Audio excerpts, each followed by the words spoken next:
What is up, my dudes? Oh, Becky Lynch is back. The man is back. But we didn't get to see the match we wanted to see. Let's be honest, man. Becky is the new women's champion, but she defeated Bianca Belair far too quick for my likings. Well, today, we gonna let the AI battle out in an Iron Man finishing move match to see which one of these women really deserves the women's title. Let's get into the match. Okay, my dudes, we're back at SummerSlam. We've turned back time. We're a time machine. It's pretty easy. All you gotta do is this. And yet you go back in time. All right, this is going to be for the women's championship as well. And my boys, Becky's back. What a pop from the crowd. Really.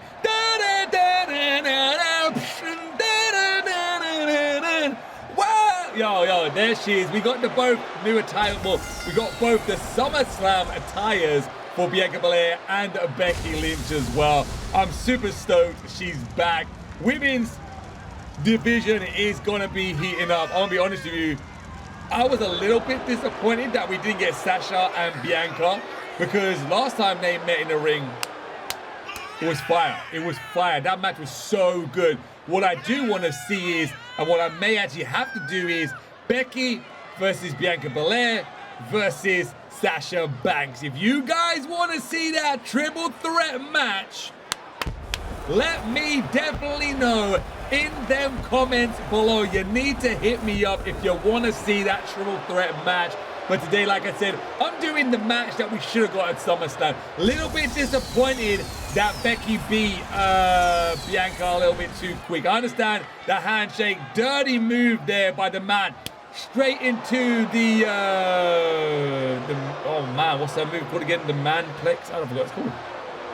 I forgot what it's called. It's not the rock bomb. I forgot what it's called. But anyway, yeah. And then the 1, 2, 3. We all know how strong Bianca is. So to do her over like that was a little bit cheeky. But I'm looking forward to seeing what is going to happen between, do you know what? Not even between these two, but in the women's division on SmackDown. Like, it's going to be hotting up right now. And guys, yesterday, if you watched it, we actually brought Brock Lesnar back to face up against John Cena and Roman Reigns in a triple threat match. Absolutely epic match. You can never believe the turnout of what happened there. Once again, I'm letting the AI do the work. Seems like when I let the AI do the work, we're actually having some super epic matches. So I kind of like talking to you guys why they do this. But I am. Oh wow. That I never noticed that part entered before. That was nice. Montez Ford, you're a lucky guy, man. Don't be telling my wife that stuff, yeah, on my other channel. Don't do that. But anyway, yeah. So basically, we're gonna talk a little bit about SummerSlam as well. Some of the stuff I did like, some of the stuff I didn't like. I talked about some of the matches on the last video. So if I don't talk about them matches, that's why. But I want to start with kind of a little bit of a downer, because then we can go straight up into highs. The one of the matches that I didn't like, other than the ones we talked about yesterday, was Goldberg and Bobby Lashley. What a damn letdown match that was. What a damn letdown. That was on par with the Alexa and Evolution match. That was so bad. His leg was murked off straight away. It got stopped. My boys, are we waiting for the next pay-per-view, Extreme Rules, for Goldberg to get his revenge on Bobby Lashley, because Bobby Lashley put Gabe into the Hurt Lock, and an MVP was like, damn, he's a kid, stop, man, he's a damn kid. And he was like, he didn't know it was his kid. And then the look, just the face, Goldberg's face, knowing that his son got Hurt Locked, man. He crawled over as fast as he could to protect him, which is a sign of a good dad, to be honest. And then he was threatening to take out Bobby Lashley. This is gonna be definitely heating up for Extreme Rules match, because Goldberg is actually contracted for 2 matches a year. So I'm actually happy he didn't win that match at SummerSlam, because then that means he's definitely not going to win the match at Extreme Rules. So at least he's not going to be champion, which is good. I didn't really want Goldberg to be champion. You know, his legs really looked dodgy. Other than before he got injured, let me know in the comments below. I felt like Goldberg's legs just looked wobbly, bro. Like Goldberg recently, and he just ain't got it no more. Like I always said, if you guys want to see the real Goldberg, WCW Goldberg, I'm sorry, that's just a matter of fact, man. It's good to see Goldberg sometimes, but I feel like sometimes he's tarnishing the Goldberg name with his performances he's given lately, and they're just not good performances. It's proven that he's done, man. Like I said, it's nice for him to come back, but I don't want him to ruin his name too much. The matches that he's they're getting really bad, man. And I don't like it, especially from when I used to watch WCW back in the day, Goldberg era. Like it was epic like that. But yeah, so that was one of the bad matches. Another match I want to talk about, which is good, just good matches now. Edge and Seth Rollins. Oh my, Edge's entrance. We saw the Brood part. Dum dum dum dum dum dum dum dum dum, and then halfway down, on the day. Oh, we got to see both parts of it, man. We got to see two entrances from Edge. The Brood, the back in the day, the Brood. It was funny, yeah, because I actually watched the. I was on WWE Network, and I watched the Rock Bottom. Actually, the Rock pay-per-view. Is it called Rock Bottom? I think it's called Rock Bottom. The Rock Bottom pay-per-view, and on there, the Brood is there. And I was actually showing my son, Mini-Me, about. The old school stuff. It was 1998. That was when Stone Cold Steve Austin versus Undertaker in a Buried Alive match. It was absolutely epic. Nice spear right there by Bianca Belair. Actually getting the beast mode. But yeah, my boys. It was such a good match. Edge put in one heck of a performance, man. I actually got a little bit worried, right, near the end when Seth Rollins started to work on that neck. I thought it was done. Curb stomp about to come down, crashing upon the neck of Edge, and he turns, he catches it. We got to see loads of old school moves as well, man. It was real good. It was such a good match. That was definitely that match was way better than him and Reigns. I'm gonna be honest. Seth Rollins and Edge was a way better match than Reigns and Edge. It was a way better match. But it was a very, very good performance by both superstars, to be honest with you. And I'm looking forward to see what happens next. To be honest with you, I'm looking forward to see what happens next. I kind of want to see what is going to happen with Seth as well. Like, are they going to try, maybe not just yet, but will they eventually build Seth up to become normal Seth Rollins, burn it down to try and take on Roman Reigns, or who maybe Brock again if Brock becomes Universal Champion. He kind of burns down Beast Slayer and all, you know. Who knows? Maybe see a replay of that. But yeah, man, it was good to see Brock come back as well. It was so good. Other matches, we got to see RK Bro become new. Oh, there you go. She just got taken out. New Raw Tag Team Champions.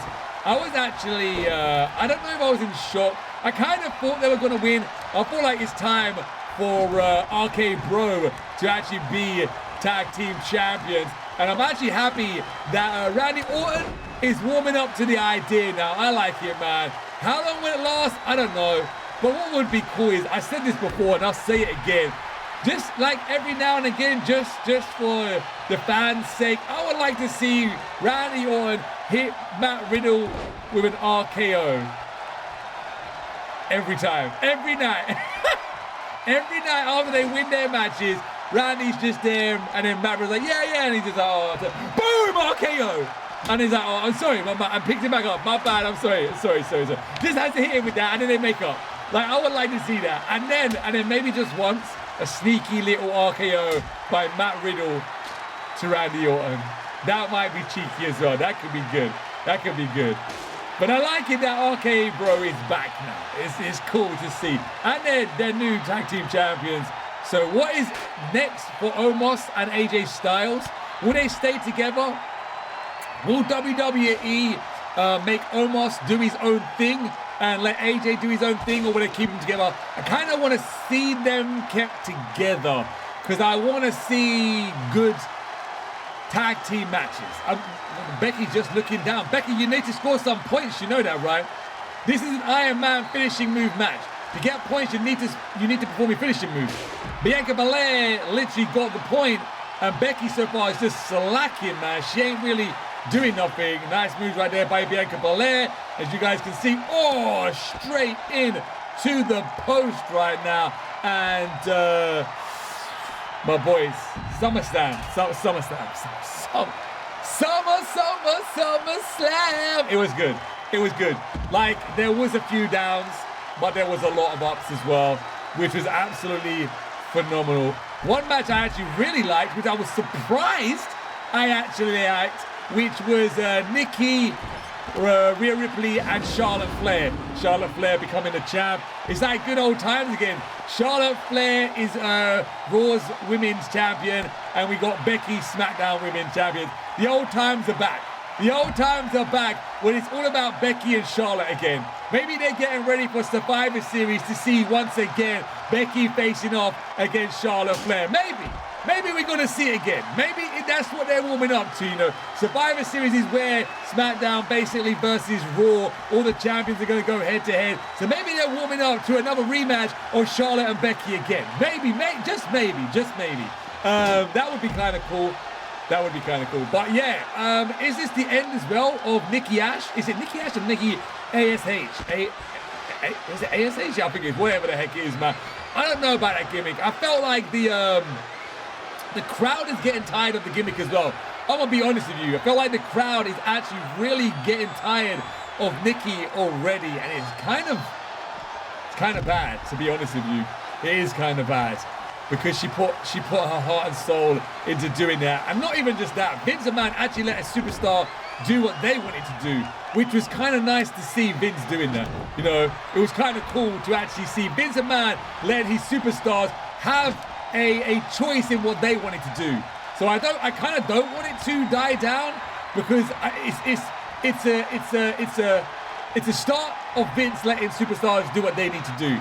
But I don't want Vince to be proven right and the fans getting tired of superstars doing what they want to do, and then Vince will be like, no one's ever doing that again. Look at the Nikki saga. She's done it, they hated it, we're never doing that again.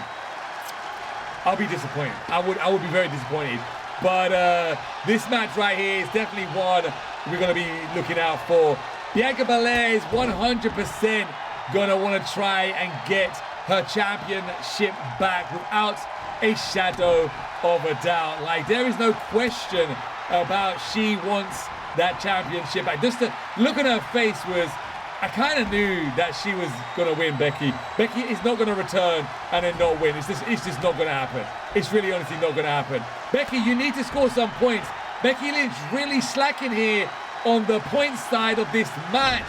She's been out of action for a little while. We're not going to see another KOD from Bianca Belair because she's slacking as well, pulling off the finishing moves.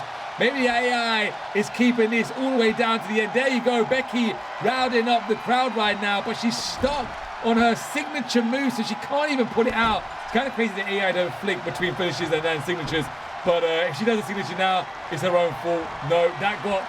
All right, now she can put it off somehow. She'll be lucky. Oh, KOD was set up there perfectly. Can she do it? The Exploder! That's the signature. No, that wasn't even it. That was terrible. Becky Lynch, your winner is Bianca Belair. The AI kind of messed up on that one. They didn't pull out enough. She's happy. She got her title back. She's like, yes, I got my baby back. I told you, I'm the best. I'm best. The best. I'm the best. The best. All right, guys, SummerSlam. That was basically ups and downs. We talked about it today. We talked about it yesterday as well. Overall, I like SummerSlam. Yeah, there was a few matches I didn't like I said, but there was a lot of matches that I did like. Very, very entertaining. SummerSlam shocked us. We kind of know why now a lot of superstars have been fired, like Braun and Bray and all that, to get Brock back, because Brock wants too much money, man. But tomorrow, do not miss that, because I got one crazy match set for you guys, man. But until then, we see you guys in the next episode, my dudes.